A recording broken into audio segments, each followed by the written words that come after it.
Sri Satchidanand Sadguru Sainath Maharaj Ki Jai, Chapter 32. In this chapter, Hemant Mam describes two things: how Baba met his Guru in the woods and through him God, and how Baba made Mrs. Gokhale, who had made up her mind to fast for 3 days, eat puran polis. Preliminary. In the beginning, Hemant describes the Sansara, visible world, by the allegory of Ashwatha banyan tree, which was mythology of the Gita, roots above and branches below. Its branches are spread downward and upward and are nourished by the gunas, qualities, and its sprouts are the objects of the senses. Its roots leading to action are extended downwards to this world of men. Its form cannot be known in this world, nor its end, its beginning, nor its support. After cutting this Ashwatha tree of strong roots with the sharp weapon of non attachment, one should seek the path beyond treading, which there is no return. For traversing this path, the help of a good guide is absolutely necessary. However learned a man may be, or however deep his study of Veda and Vedant may be, he cannot reach his destination safely. If the guide be there to help him and show him the right way, he would avoid the pitfall and the wild beasts of the journey move aside. Baba's experience in this matter through the story which he gave out himself is really wonderful, which, when attended to, will give you faith, devotion, and salvation. The quest. Once four of us were studying religious scriptures and other books, and being thus enlightened, we began to discuss the nature of Brahma. On one of us said that we should raise the self with self efforts and not depend on others. To this, the second replied that he would control his mind is blessed, he should be free from thoughts and ideas, and there is nothing in the world without us. The third said that the world is always changing, the formless is eternal, so we should discriminate between the unreal and the real. And the fourth urged that bookish knowledge alone is worthless, and added, let us do our prescribed duty and surrender our body, mind, and five pranas to the Guru's feet. Guru is God all pervading. To get this conviction, strong, unbounded faith is necessary. While discussing in this way, we four learned men began to ramble through the woods in quest of God. The three wanted to make the quest with their free and unaided intellect. On the way, a Vanjari, a man who trades in certain things such as grain, etc., by carrying them on bullock, met us and asked us, it is hot now. Where and how far are you going? In the woods, we replied. He inquired, on what quest are you bound? We gave him an ambiguous and evasive reply. On seeing us rambling aimlessly, he was moved and said, without knowing the woods fully, you should not wander at random. If you want to walk through forests and jungles, you should take a guide with you. Why did you exert yourself unnecessarily during this hot sun? You may not give out to me your secret of the cost. Still, you can sit down, eat bread, drink water, take rest, and then go. Be always patient at heart. Though he spoke so tenderly, we discarded his request and marched on. We thought that we were self contained men and needed some nobody's help. The woods were vast and trackless. The trees therein grew so close and tall that the sun's rays could not penetrate through them. So we lost our way and wandered here and there for a long time. Ultimately, through sheer good luck, we came back to the place from where we started. The Vanjari met us again and said, be relying on your own cleverness, you missed your way. A guide is always necessary to show us the right way in small or great matters, and no quest can be successfully carried out on an empty stomach. Unless God wills, it will one meets us on the way. Do not discard offer for food. Served dish should not be thrust away. Offers of food should be regarded as auspicious signs of success. On saying this, he again offered us food and asked us to be calm and patient. Again, my companions did not like this unsolicited hospitality and discarded his offer.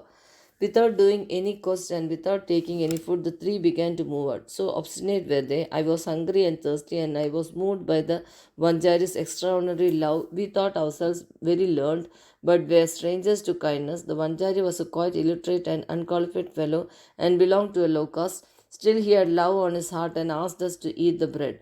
In this way, he who loves others disinterestedly is really enlightened, and I thought acceptance of his hospitality was the best beginning of getting knowledge. So, very respectfully, I accepted the loaf of bread offered, ate it, and drank water. Then, lo, the Guru came and stood before us. What was the dispute about? He asked, and I told him everything and that had happened. Then he said, would you like to come with me? I will show you what you want, but he alone who believes in what I say will be successful.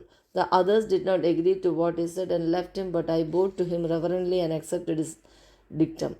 Then he took me to a well, tied my feet with a rope, and hung me head downwards and feet up from a tree near the well. I was suspended 3 feet above the water, which I could not reach with my hands or with my mouth. After suspending me in this manner, he went away. No one knew where. After 10 or 12 gadagas, he returned and after taking me out, quickly asked me how I fared. In bliss supreme, I was. How can a fool like me describe the joy I experienced? I replied. On hearing my answer, the Guru was much pleased with me, drew me near him, and stroking my head with his hand, kept me with him. He took care of me as tenderly as a mother bird does on her younger ones. He put me into the school. How beautiful it was. There I forgot my parents. All my attachments were snapped and I was liberated easily. I thought that I should embrace him and keep staring at him always. If his image was not fixed in my eyes, I would rather be blind. Such was the school. No one who entered it once could return empty handed. My Guru became my all in all, my home, mother, and father, everything. In all my senses left their places and concentrated themselves in my eyes, and my sight was centered on him. Thus, my Guru was the sole object of my meditation, and I was conscious of none else. While meditating on him, my mind and intellect were silent, and I had thus to keep quiet and bow to him in silence. There are other schools where you see an altogether different spectacle. The disciples go there to seek knowledge and spend their money, time, and labor, but ultimately they don't gain much. The Guru there boasts in his secret knowledge and his straightforwardness. He makes a show of his sacredness and holiness.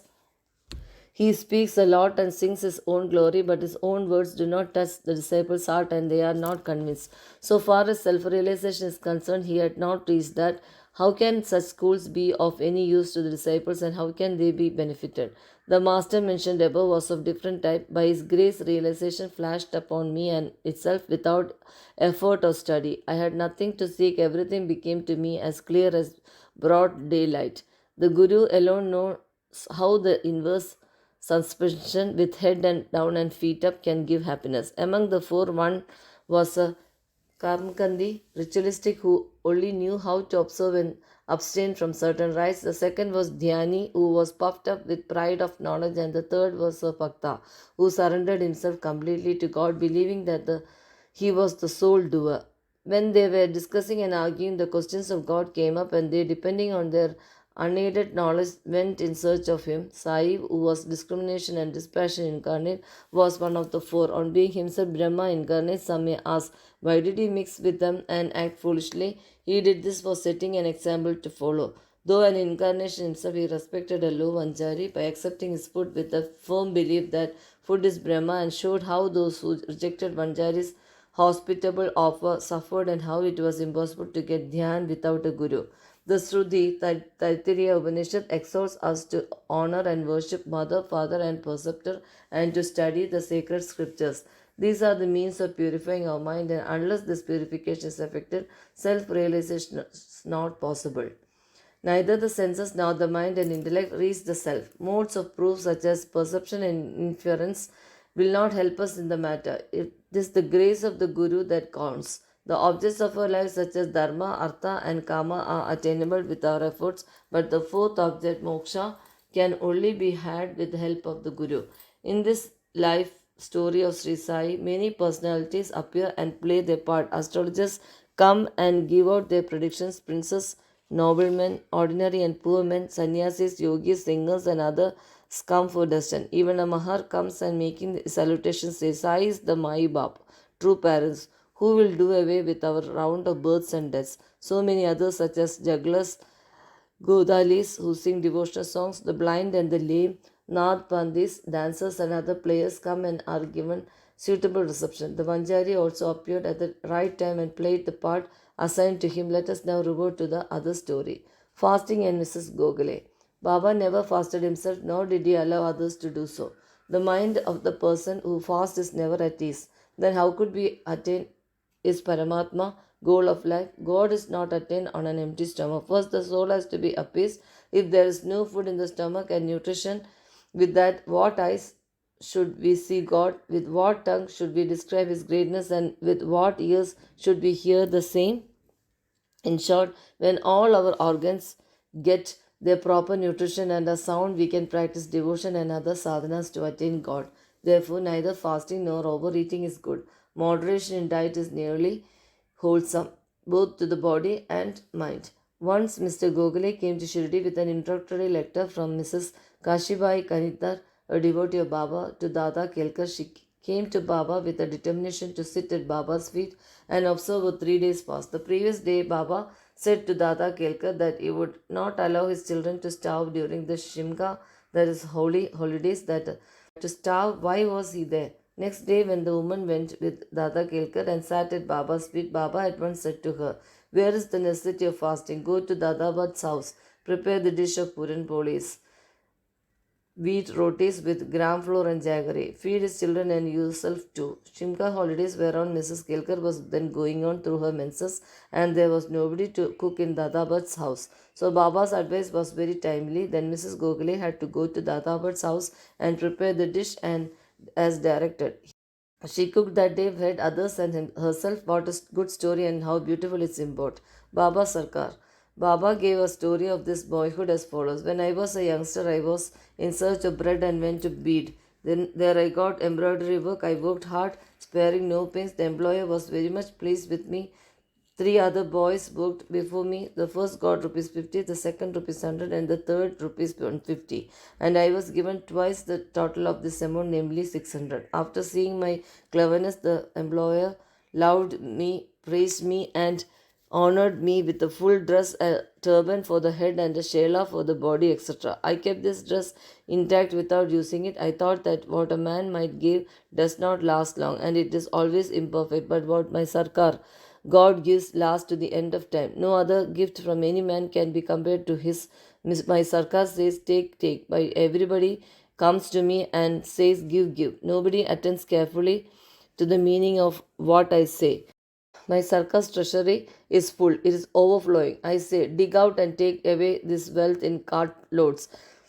The blessed son of a true mother should fill himself with this wealth. The skill of my fakir, the leela of my lord, and the aptitude of my sarkar is quite unique. What about me? Body will mix with earth, breath with air. This time won't come again. No matter where I go or where I sit, Maya always troubles me much. Still, I am always anxious for my men. He who does anything, spiritual endeavor, will reap its fruit, and he who remembers these words of mine will get invaluable happiness. Both to Sri Sai. Peace be to all. Shri सच्चिदानंद सद्गुरु साईनाथ महाराज की जय।